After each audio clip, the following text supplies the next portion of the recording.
CARE. CARE. CARE. CARE. CARE. A nonprofit creative and performing arts center in Charleston, Mississippi Presents the push against type 2 diabetes. I'm Katie Toole. I am Carissa Bradford. I'm Jessica Herring. I'm Meredith Basinger. A group of 7 students came together to research, write, and interview local residents to learn about the causes and effects, the similarities and differences, and possible solutions to the devastating disease called diabetes. Type 2 diabetes. What is it? Is it preventable? Is it manageable? Much of it is linked to education. They take their medication and they feel like the fact that they took the medication, they can eat whatever they want to eat. We raised the biggest out food. We raised the corn, we raised the beans, we raised the peas.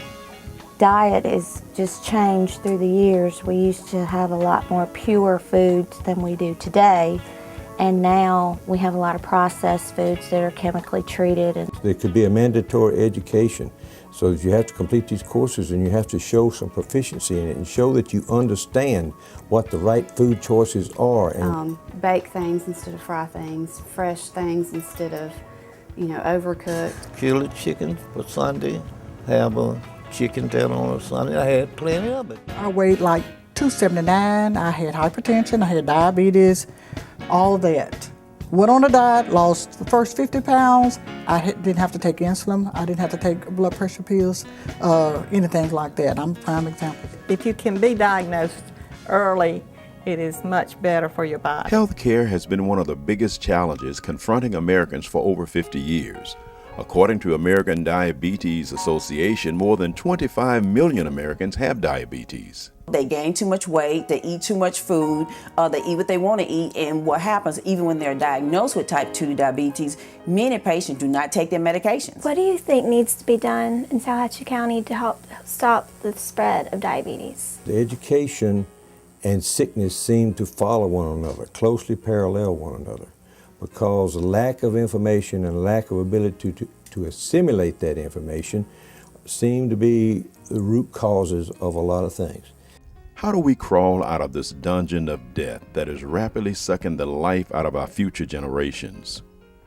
We could create, some, one or more parks in the area that it could be walking tracks or just, a place where folks play, baseball or football or soccer or whatever your sport is. We're going to do an environmental audit, look at the environment, things like sidewalks, crosswalks, safety, to get around actively. We also look at air quality, water quality. How do we keep this monster of diabetes under control?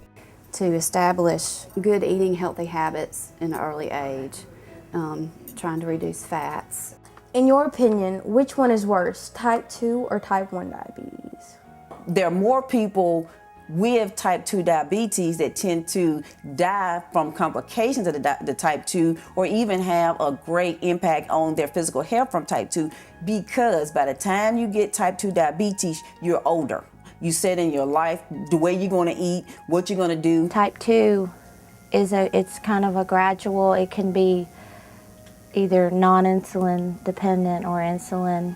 Usually you start out as a non-insulin dependent diabetic, and if you maintain it, as you said, with diet and exercise and medication like your doctor gives you, then you don't have to end up on insulin. And a lot of times patients get to the belief whatever's going to happen is going to happen, that they can't control it. And so they gain too much weight, they eat too much food, they eat what they want to eat, and what happens even when they're diagnosed with type 2 diabetes, many patients do not take their medications. You just have to really be careful what you're eating and try to keep it up. I try not to let it go below 70. But most people, and that's the reason the medication is so limited, is because the medication takes the sugar down. So you have to be really careful as to the amount of the medication you've taken. We need a way of creating a carrot and a stick that would make a person want to do these, and that they can see some benefit from them, for their family, and for their community. Emphasize the importance of diet and having options available to folks here, just in terms of being able to make healthy food choices. We go into the store, we got that one medicine. We got this big sass. We didn't run to the doctor every time. We didn't know. I didn't know what the doctor was hardly. Folks had this old remedy, home remedy, and you wasn't sick neither.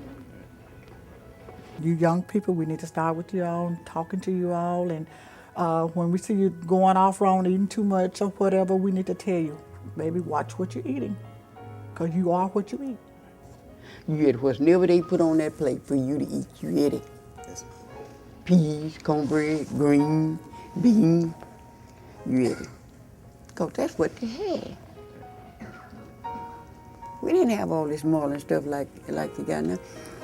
Getting our people educated is probably the #1 thing, since we are the #1 county in the Mississippi Delta with the least amount of education.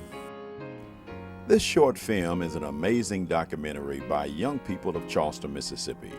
In only 5 days, they worked as a team of researchers, writers, technicians, and reporters to present only a fraction of the informative, logical, and interesting facts they learned about the health crisis of diabetes.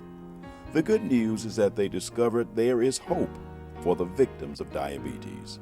I'm Roger Bethel, and thank you for watching.